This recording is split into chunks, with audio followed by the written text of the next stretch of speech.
नारायण नारायण नारायण बोल चेतन नारायण बोल। नारायण नारायण नारायण बोल चेतन नारायण बोल। नारायण बोल न लाई नारायण बोल न लाई साही दई नमो। नारायण नारायण नारायण बोल। नारायण नारायण नारायण बोल। जय श्रीमन्नारायण। ओम तत्संयोरावृणीमहे गातुं यज्ञाय गातुं यज्ञपतये दैवी स्वस्तिरस्तु नः। स्वस्तिरमानुषेभ्यः ऊर्ध्वं जिगातु भेषजं सन्नो अस्तु द्विपदे सञ्चतुष्पदे। ओम शान्ति शान्ति शान्तिः। लक्ष्मीनाथसमारम्भां नाथयामुनमध्यमाम् अस्मदाचार्यपर्यन्तां वन्दे गुरुपरम्पराम्। मौद्गल्यवंशं सुलभं सुशीलं रामानुजार्यस्य मताश्रयन्तं श्रीमत्सुखाचार्यकृपैकभाजं श्रीदेवकीनन्दनवरेयमीडे। सर्वमङ्गलमाङ्गल्यं सर्वोपद्रवनाशनं वन्दे रामानुजार्यस्य नित्यं पादाम्बुजद्वयम्। तत्त्वेन यश्चिदचिदीश्वर तत्स्वभाव भोगापवर्गतदुपायगतिरुदारः। सन्दर्शयन्निरमिमीतपुराणरत्नं तस्मै नमो मुनिवराय पराशराय। मेघश्यामं पीतकौशेयवासं श्रीवत्साङ्कं कौस्तुभोद्भासिताङ्गं पुण्योपेतं पुण्डरीकायताक्षं विष्णुं वन्दे सर्वलोकैकनाथम्।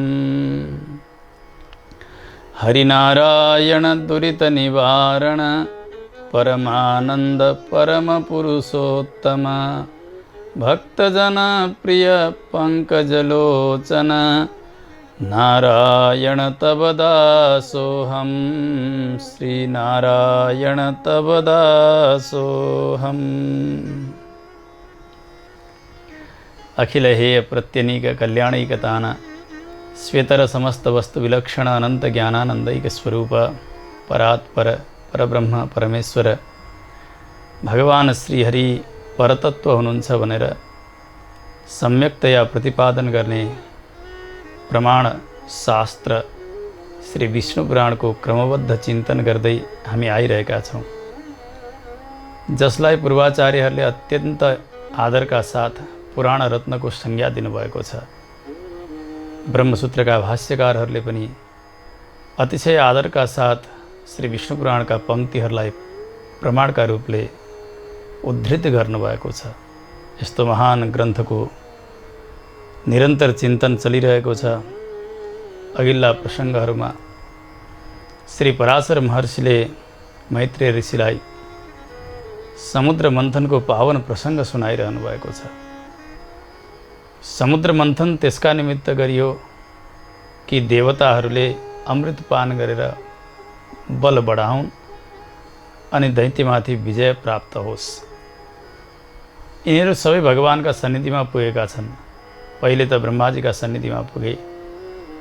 ब्रह्मा हुँदै अनि सारा देवताहरू ब्रह्माजीलाई पनि साथ लिएर क्षीरसागरमा गएर भगवानको सुन्दर स्तुति अनि भगवानले बताउनु भो समुद्र मन्थन सामनीतिका साथ दैत्यहरूका साथमा सन्धि अनि अमृत उत्पादन भइसकेपछि देवताहरूलाई अमृत पिलाइदिने र असुरहरूको पराजय हुने यो उपाय भगवानले बताइबक्स्यो।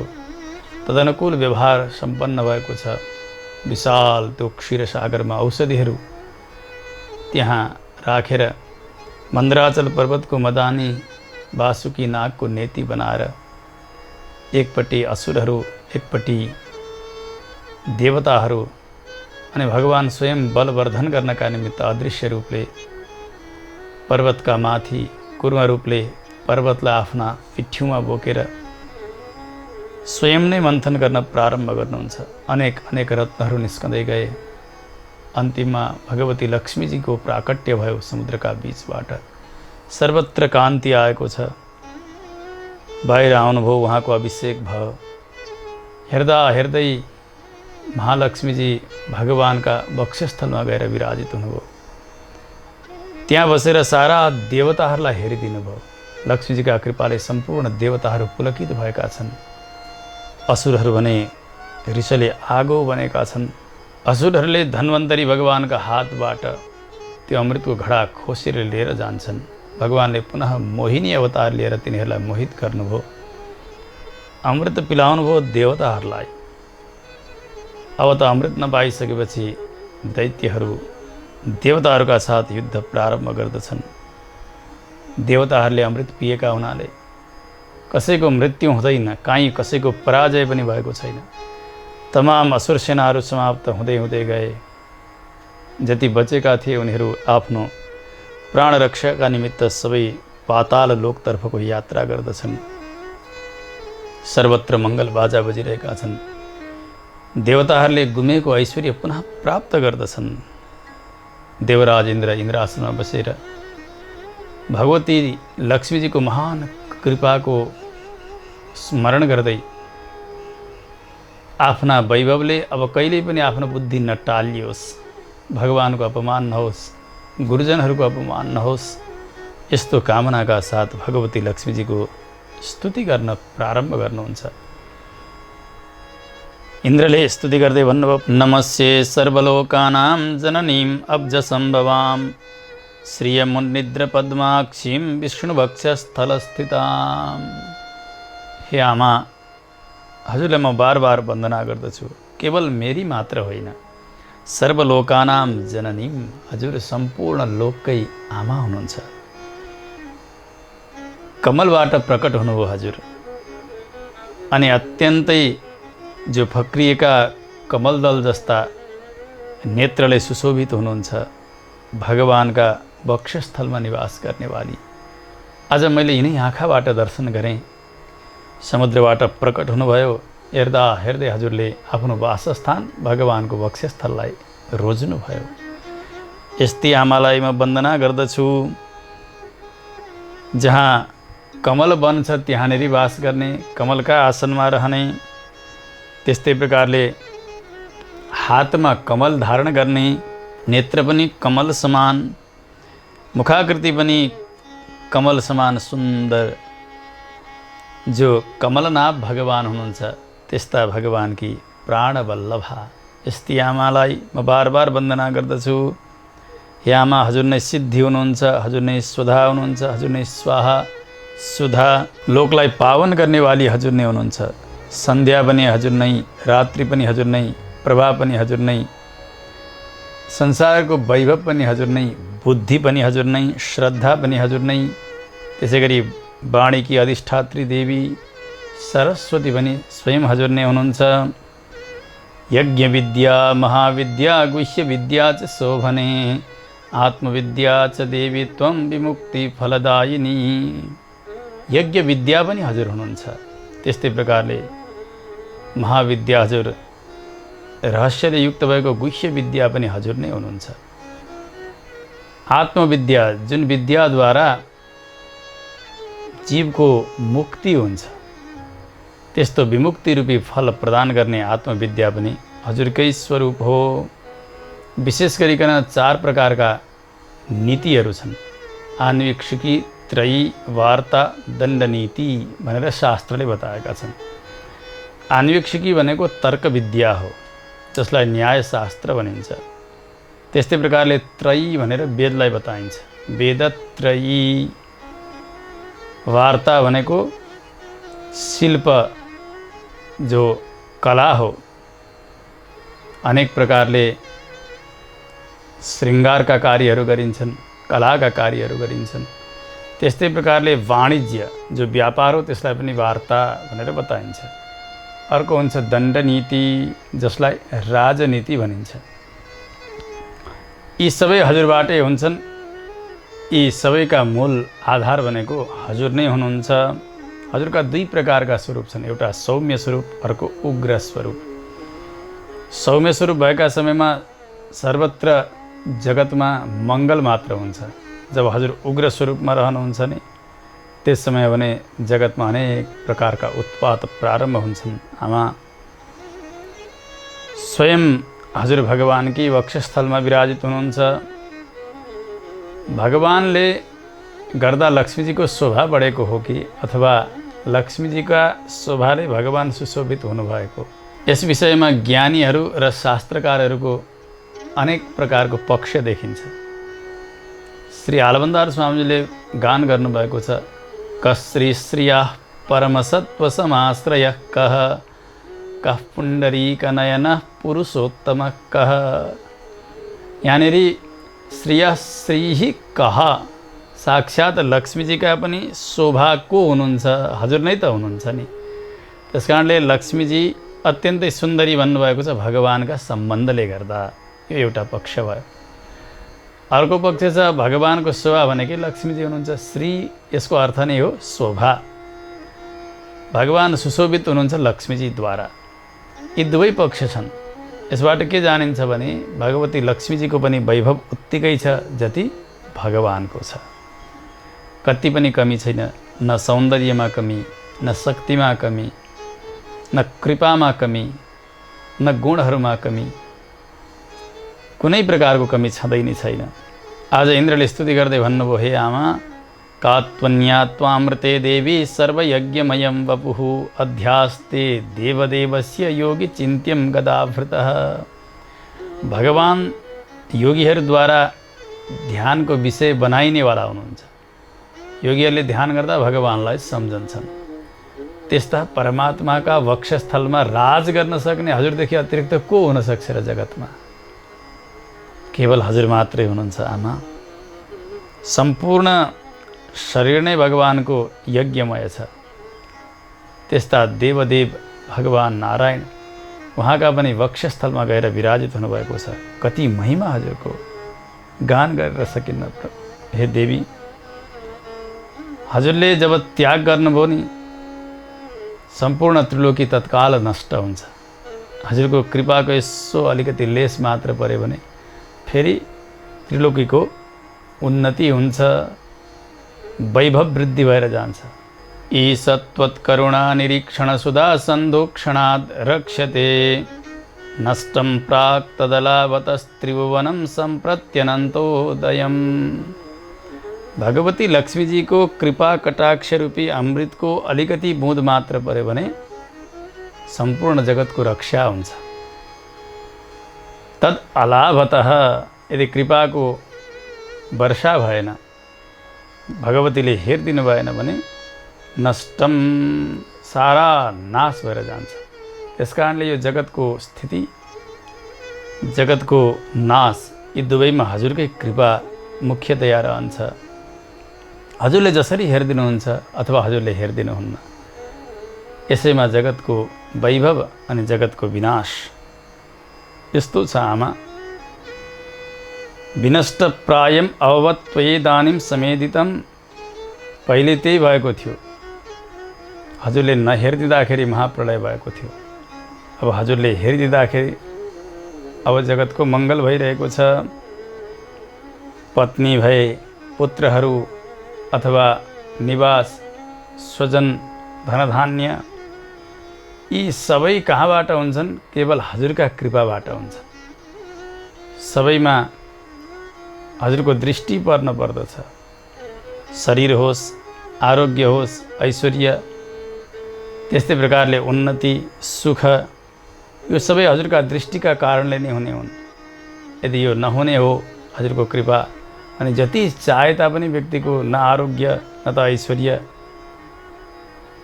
न त कुनै प्रकारको उन्नति, त्यस कारणले हजुरकै कृपाको आकाङ्क्षी हामी छौँ। हे आमा, हजुर सबैकी आमा हुनुहुन्छ, भगवान देवताका देवता हुनुहुन्छ र लोकका पिता हुनुहुन्छ। त्वं माता सर्वलोकानां देवदेवो हरिः पिता, त्वयि तद्विष्णुना चाम्ब जगद्व्याप्तं चराचरम। हजुर आमा हुनुहुन्छ, भगवान पिता हुनुहुन्छ। त भगवान र हजुर दुवै मिलेर नै यो सारा जगतमा व्याप्त हुनुहुन्छ। भगवान जहाँ जहाँ जानुहुन्छ हजुर साथसाथै जानुहुन्छ। भगवानलाई कहिले पनि नछोडेर रहने त्यस्तै नित्य नपाइने हजुर हुनुहुन्छ। हे आमा, कोष होस् अथवा गोधन, घर, शरीर अनि सन्तति, यी जति जति पनि छन् मेरा, मसँग सम्बद्ध भएका आजका दिनबाट हजुरले कहिल्यै पनि यिनीहरूलाई नछोडिदिनुहोला, सबैमा कृपा गरिदिनुहोला। आमा, मेरा पुत्रहरू भए, म भएँ, पशु, आभूषण, यी सबै चिज हजुरकै कृपाले जस्ताको तस्तै रहने हुन्। हजुर भगवानकै बक्षस्थलमा बसेर यसै गरिकन हामीहरूमाथि कृपाको वर्षा गरिदिइरहनुहोस्। यदि हजुरले त्यागिदिनु भयो भने तत्काल सबै नै नाश भएर जान्छ। हजुरको दृष्टिले नै सबै टिक्ने हो आमा। भगवानले जगत बनाउँदा अथवा जीवात्मालाई स्वर्ग, नरक, गर्भ अथवा मोक्ष इत्यादि जेसुकै गर्दा पनि जगत रचना गर्ने, पालन गर्ने, सम्हार गर्ने यी सबै कार्य हजुरकै इसारा अनुसार नै गरिबक्सन्छ। श्री कुरेश स्वामीजीले श्री स्तवमा यही गान गर्नुभएको छ। स्वस्ति श्रीर्दिशताद् अशेष जगतां सर्गोपसर्ग स्थिति, स्वर्गं दुर्गतिमापवर्गिकपदं सर्वं च कुर्वन् हरिः। यस्यावीक्ष्य मुखं तदिङ्गितपराधीनो विधत्तेऽखिलं, क्रीडेयं खलु नान्यथास्य रसदा स्यादैकरस्य तया। त्यस्तै भगवती लक्ष्मीजीले मङ्गल गर्नुहोस्, कल्याण गर्नुहोस्,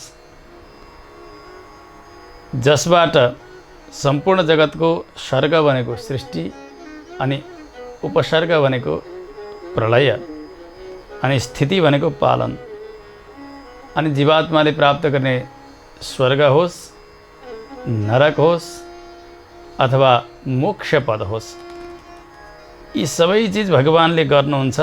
तर यस्या वीक्ष्य मुखम तदङ्गित पराधीनः, भगवती लक्ष्मीको मुखमा यसो हेरेर उहाँले के गर्नु भन्ने सङ्केत गर्नुहुन्छ। आमा लक्ष्मीले सङ्केत गरे अनुसार नै भगवान कार्य गर्नुहुन्छ। सम्पूर्ण जगत बनाउने, जगत पालन गर्ने, जगत सम्हार गर्ने सारा कार्य भगवती लक्ष्मीजीको इच्छा अनुसार र उहाँको सङ्केत अनुसार भगवानले गर्नुहुन्छ। त्यस कारणले जगतकी ईश्वरी, स्वामिनी र यी सन्तति बनेका सारा जीवात्माहरूकी आमा हजुर हुनुहुन्छ। इन्द्रले स्तुति गर्दै भन्नुभयो, प्रभु हामी सबै हजुरका सन्तति त हौँ नि, त्यस कारणले हामीलाई हजुरले छोड्न मिल्छ र? कोही आमाले आफ्ना प्यारा सन्तानलाई कहिले पनि छोड्दैनन्। हामी त्यस्तै हौँ। त्यही नै अत्यन्तै प्रशंसनीय हुन्छ। कोही गुणी हुन्छ, धन्य हुन्छ, कुलीन हुन्छ, बुद्धिमान हुन्छ, शूर हुन्छ, त्यसै गरी पराक्रमी हुन्छ, जसलाई हजुरले हेरिदिनुहुन्छ। आफ्ना सन्तानको शूरता, वीरता, पराक्रम कुन आमाले चाहन्नन् र? त्यसो भएको हुनाले हामीमाथि कृपा गरिबक्सियोस्। हजुरले हेर्न छोडिसकेपछि जति पनि गुणहरू सम्पादन गरेको छ व्यक्तिले, हो गुणी छ, धनी छ, मानी छ, कीर्तिवान छ भनेर भन्दै गरिएको व्यक्ति हजुरको दृष्टि नपर्ने बित्तिकै तत्कालै जगतमा अपमानी हुन्छ। सारा गुणहरू समाप्त हुन्छन् उसका। त्यस कारणले हजुर सदैव सम्मुख बनिदिबक्सियोस्।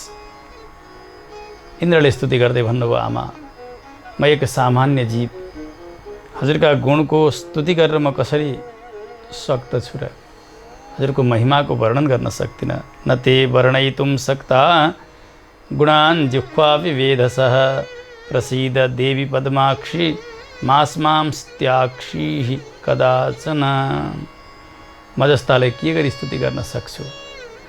साक्षात् ब्रह्माजीको जिउराले पनि हजुरको महिमाको गान पुरा हुन सक्दैन। नालम मातुम इयत्तया निरवधिम नित्यानुकूलम स्वतः कहिल्यै गान गरेर यति नै हो भनेर परिमित रूपले हजुरका गुणको बखान ब्रह्माले पनि गर्न सक्नुहुन्न। मैले त के सक्दथेँ र। केवल हजुर प्रसन्न हुनुहोस्, आफ्ना कृपाले आफै प्रसन्न भएर मलाई र मेरा सन्ततिलाई सदैव हेरिदिनुहोस्। हे आमा, हे कमल नयना, म हजुरकै चरणको शरणमा छु भनेर इन्द्रले अत्यन्तै सुन्दर स्तुति गर्नुभयो। समग्र स्तुतिमा एउटै कामना गर्नुभएको छ देवराज इन्द्रले।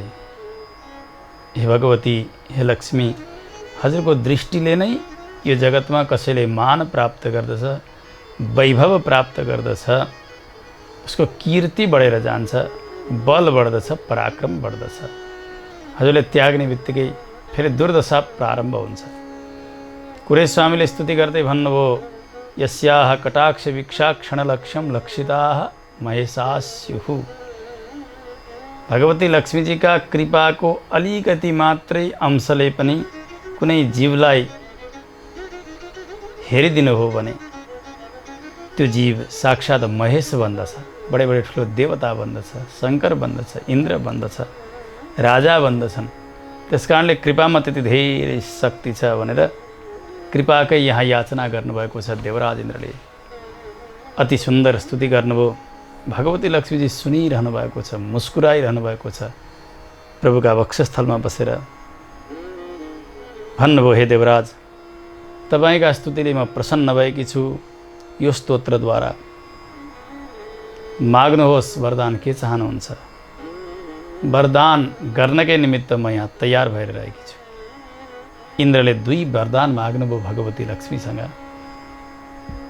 पहिलो वरदान माग्दै भन्नुभयो, आमा, हजुर वरदान दिइबक्सन्छ भने यस्तो उत्तम वर दिइबक्स्योस्, त्रैलोक्यम नत्वया त्याज्यम एषमेस्तु वरः परः।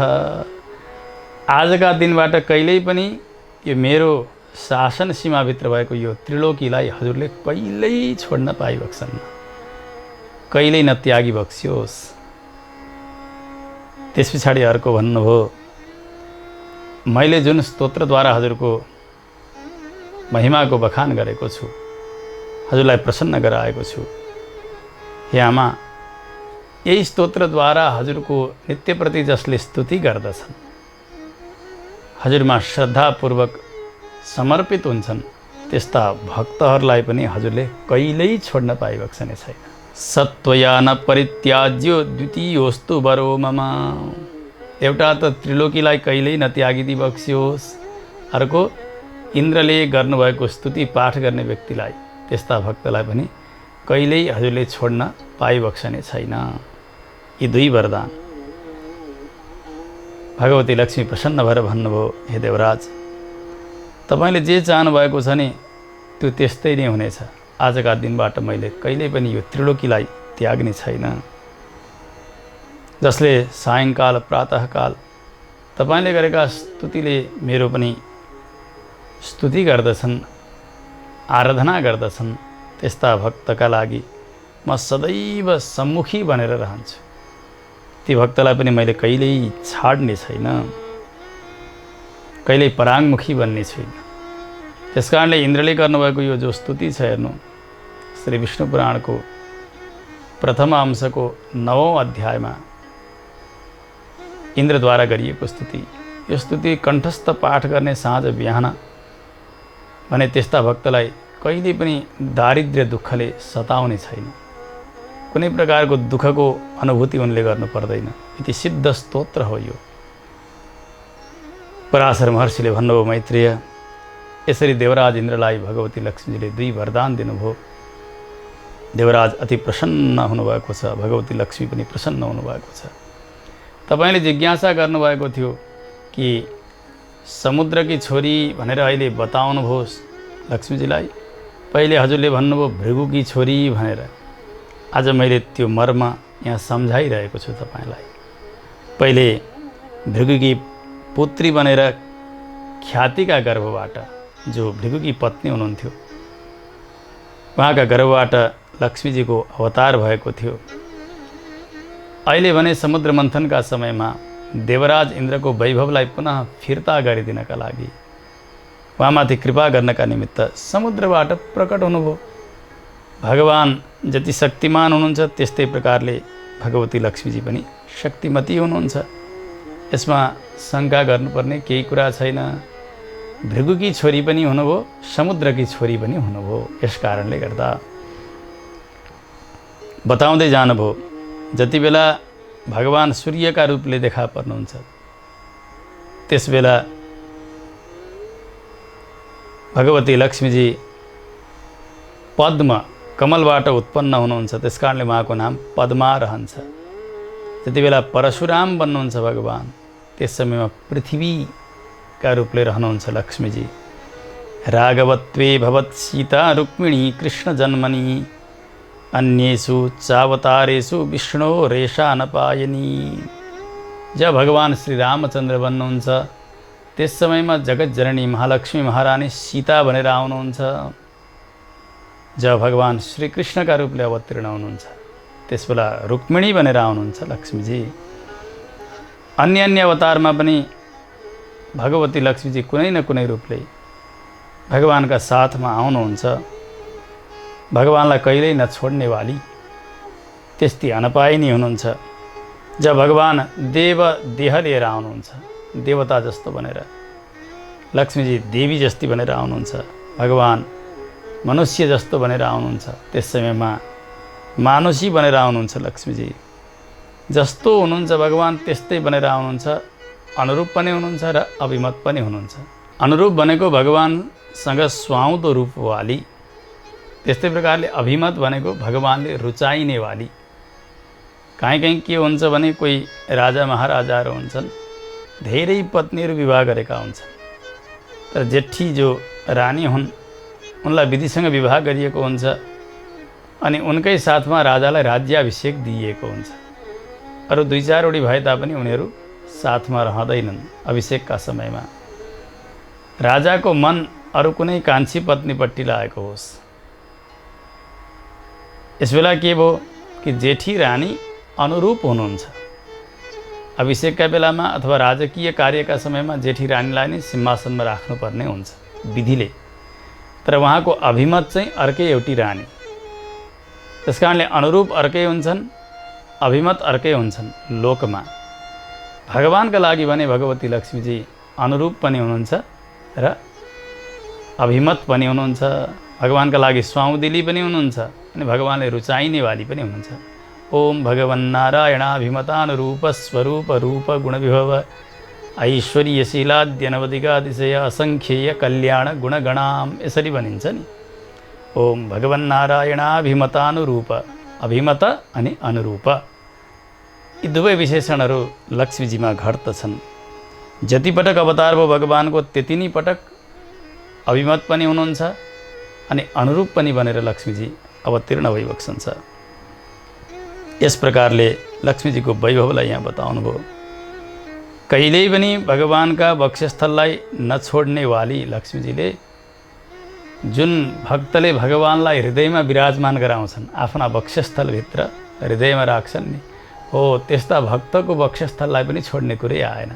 किनभने भगवानबाट कहिले वियोग नभइसकेपछि भगवानलाई जसले आफ्ना हृदयमा कैदी गर्छन्, भगवती लक्ष्मी स्वतः त्यहाँभित्र प्रवेश गर्नुहुन्छ।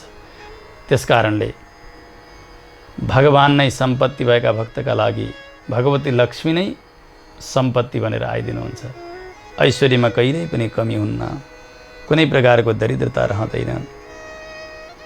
पराशर महर्षिले भन्नुभयो, मैत्रेय, जसले यो स्तोत्रलाई पाठ गर्दछन् उसका घरमा कहिल्यै दारिद्र्य दुःख भने रहँदैन। तपाईँलाई मैले यो रहस्य बताएँ कि एक समय भृगुकी छोरी बनेर आउनुभएकी लक्ष्मीजी अर्का समयमा समुद्रकी कन्या भनेर प्रकट हुनुभयो। यो प्रसङ्गको महात्म्यलाई एक श्लोकद्वारा वर्णन गर्नुहुन्छ पराशर महर्षि। इति सकल विभूत्यवाप्ति हेतुः स्तुतिर्यमिन्द्रमुखोद्गता हि लक्ष्म्याः अनुदिनमिह पठ्यते नृभिर्यैर्वसति न तेषु कदाचिदप्यलक्ष्मीः। जसले इन्द्रले गर्नुभएको यो स्तुति कहाँबाट? भगवती लक्ष्मीजीको प्राकट्यबाट यहाँसम्मका समग्र प्रसङ्गहरूलाई अत्यन्तै श्रद्धापूर्वक पाठ गरेका छन्, चिन्तन गरेका छन् भने सबै प्रकारका वैभवका साथमा लक्ष्मीजी उसकै साथ रहनुहुन्छ। कहिल्यै पनि लक्ष्मीजीले उनलाई छाड्नुहुने छैन। यस प्रकारको महिमालाई यहाँ सम्झाउनु भयो। भगवती लक्ष्मीजीको कृपा सबैले नै चाहेको हुन्छ। लक्ष्मीजीले साथ दिनुहोस्, वैभव बढोस्, त्यसै प्रकारले ऐश्वर्यको वृद्धि होस्, कहिले दरिद्रता नआओस्, सबैले नै चाहेको हुन्छ। तर कृपा के गरी पूर्ति हुन्छ त्यो कुरामा भने शास्त्रले बताए अनुसार व्यक्तिले अनुष्ठान गर्नुपर्दछ। जस्तो कि जयन्त जस्ता दुष्ट कागलाई जसले भगवती सीताजीका वक्षस्थलमा ठुङ्ग्यो, भगवानले मार्नका निमित्त ब्रह्मास्त्र सन्धान गरेर छोडिदिनु भयो। सबै लोकमा जान्छ काहीँ, कसैले रक्षा गरेनन्। अन्तिममा आएर पछारियो, उल्टो घोडा उसले भगवानपट्टि बनाएको छ, आफ्नो शिर विपरीत दिशामा। अत्यन्तै दयालु आमाले अतार अतार झुरुक्क उठाउनुभयो, उठाएर भगवानका चरणतर्फ फर्काइदिनु भयो। विचार गर्नुभयो, हो यो मेरो सन्तान आउन त आयो शरणमा, तर ढङ्गसँग यसले शरणागति गरेन। जब भगवानका तर्फ शिर बनाइदिनु भयो, सीताजीले भन्नुभयो, प्रभु हजुरले यस्तो वाचा गरिबक्सेको छ, एक पटक मात्रै पनि मेरा शरणमा आउँछ भने त्यसलाई सबै प्रकारको अभय प्रदान गर्नेछु, रक्षा गर्नेछु। हजुरका शरणमा आयो त यो अज्ञानी, अब हजुरले यसलाई मार्न मिल्दैन। भगवानले तत्कालै त्यो ब्रह्मास्त्रलाई शान्त गरिदिनु भयो, त्यो जयन्तको रक्षा भयो। हामीले धेरै नै सुनेका छौँ यो कथा। यसरी दया देखाउने भगवती लक्ष्मीजी अलिकति मात्रै पनि उहाँप्रति समर्पित भएर, अलिकति मात्रै श्रद्धाका साथ उहाँका स्तुति गानहरू गर्ने, महिमाको वर्णन गर्ने हो भने धेरै छिटो भक्तका निमित्त, आफ्ना सन्ततिका निमित्त द्रवीभूत हुनुहुन्छ उहाँ। किनभने आमा सन्तानको पुकारलाई चाँडै सुन्नेवाली हुनुहुन्छ। पिताले अलि विलम्ब गर्नुहोला, केही दिनसम्म सुनेको नसुनै गरिदिनु होला, तर आमा त्यसो गर्न सक्नुहुन्न। सन्तानले पुकार गर्ने बित्तिकै अब कसरी यसको रक्षा होला, कसरी यसले चाहेको चिज दिने होला भनेर आमा सतत प्रयासरत बन्नुहुन्छ।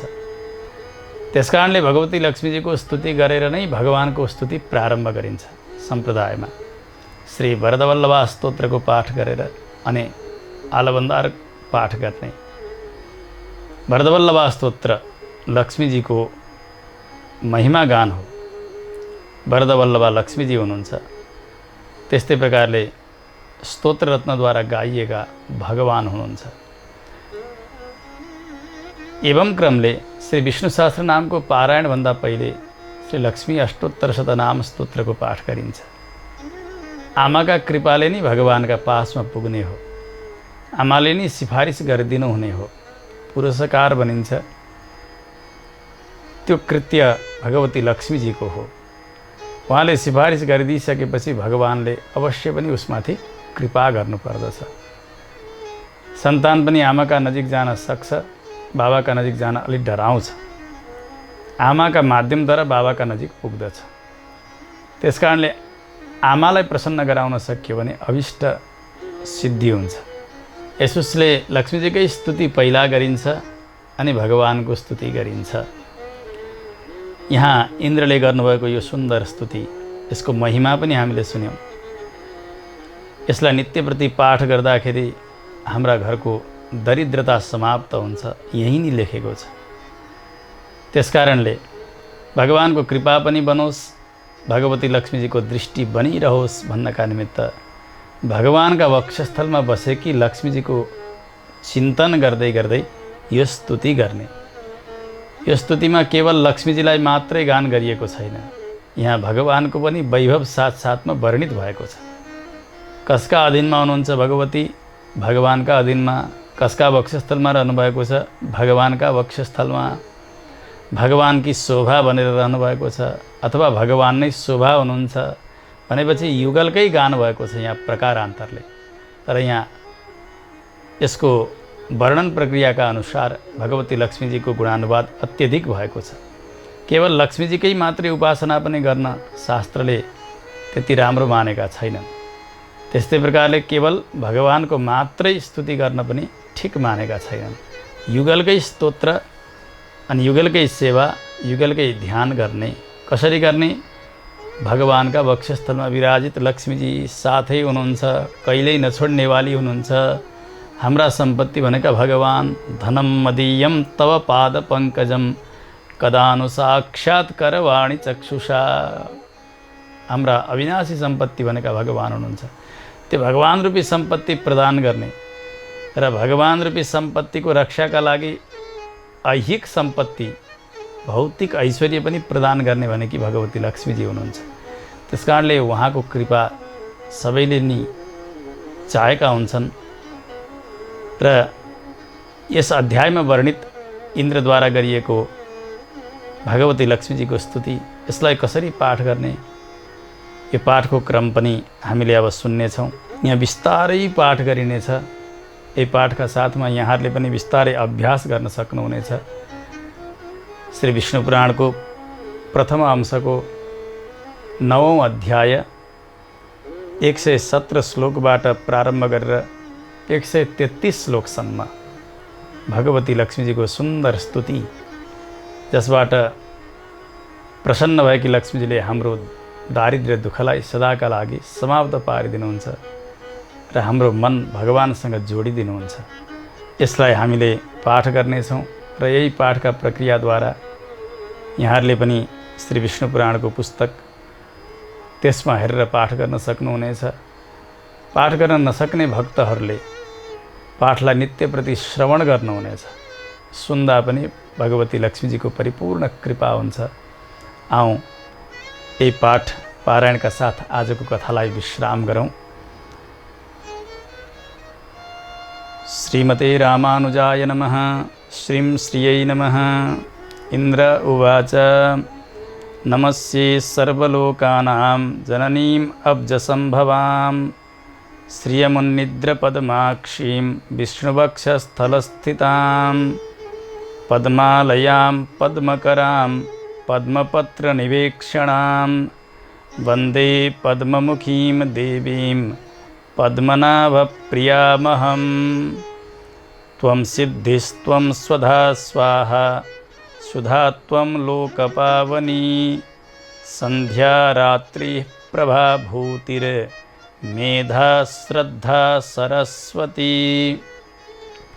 यज्ञविद्या महाविद्या गुह्यविद्या च शोभने आत्मविद्या च देवी त्वं विमुक्तिफलदायिनी। आन्वीक्षिकी त्रयी वार्ता दण्डनीतिस्त्वमेव च सौम्या सौम्यैर्जगद्रूपैस्त्वयैतद्देवि पूरितं। का त्वन्या त्वामृते देवी सर्वयज्ञमयं वपुः अध्यास्ते देवदेवस्य योगिचिन्त्यं गदाभृतः। त्वया देवी परित्यक्तं सकलं भुवनत्रयं विनष्टप्रायम् अभवत् त्वयेदानीं समेधितं। दाराः पुत्रास्तथा गार सुहृद्धान्यधनादिकं भवत्येतन्महाभागे नित्यं त्वद्वीक्षणान्नृणां। शरीरारोग्यमैश्वर्यम् अरिपक्षक्षयः सुखं देवी त्वद्दृष्टिदृष्टानां पुरुषाणां न दुर्लभं। त्वं माता सर्वलोकानां देवदेवो हरिः पिता। त्वयैतद्विष्णुना चाम्ब जगद्व्याप्तं चराचरम्। मा नः कोशं तथा गोष्ठं मा गृहं मा परिच्छदं। मा शरीरं कलत्रं च त्यजेथा सर्वपावनी मा पुत्रान् मा सुहृदवर्गं मा पशून् मा विभूषणं त्यजेथा मम देवस्य विष्णोर्वक्षस्थलालये सत्त्वेन सत्यशौचाभ्यां तथा शीलादिभिर्गुणैः त्यज्यन्ते ते नराः सद्यः सन्त्यक्ता ये त्वयामले त्वया विलोकिताः सद्यः शीलाद्यैरखिलैर्गुणैः कुलैश्वर्यैश्च युज्यन्ते पुरुषा निर्गुणा अपि सश्लाघ्यः सगुणी धन्यः सकुलीनः सबुद्धिमान् सशूरः स च विक्रान्तो यस्त्वया देवि वीक्षितः सद्यो वैगुण्यमायान्ति शीलाद्याः सकला गुणाः पराङ्मुखी जगद्धात्री यस्य त्वं विष्णुवल्लभे न ते वर्णयितुं शक्ता गुणाञ्जिह्वापि वेधसः प्रसीद देवि पद्माक्षी मास्मांस्त्याक्षी कदाचन न ते वर्णयितुं शक्ता गुणाञ्जिह्वापि वेधसः प्रसीद देवि पद्माक्षी मास्मांस्त्याक्षी कदाचन। जय श्रीमन्नारायण। सदै भरी यो जिंदगी खिल्छ भक्ति करे सदै भरी यो जिंदगी खिल्छ त्यसैले त शास्त्र भन्छन् नारायण बोल चेतन नारायण बोल त्यसैले त शास्त्र भन्छन् नारायण बोल चेतन नारायण बोल नारायण बोल्नलाई नारायण बोल्नलाई चाहिँदैन मोल नारायण नारायण नारायण बोल नारायण नारायण नारायण बोल नारायण नारायण नारायण बोल चेतन नारायण बोल नारायण बोल चेतन नारायण बोल नारायण बोल चेतन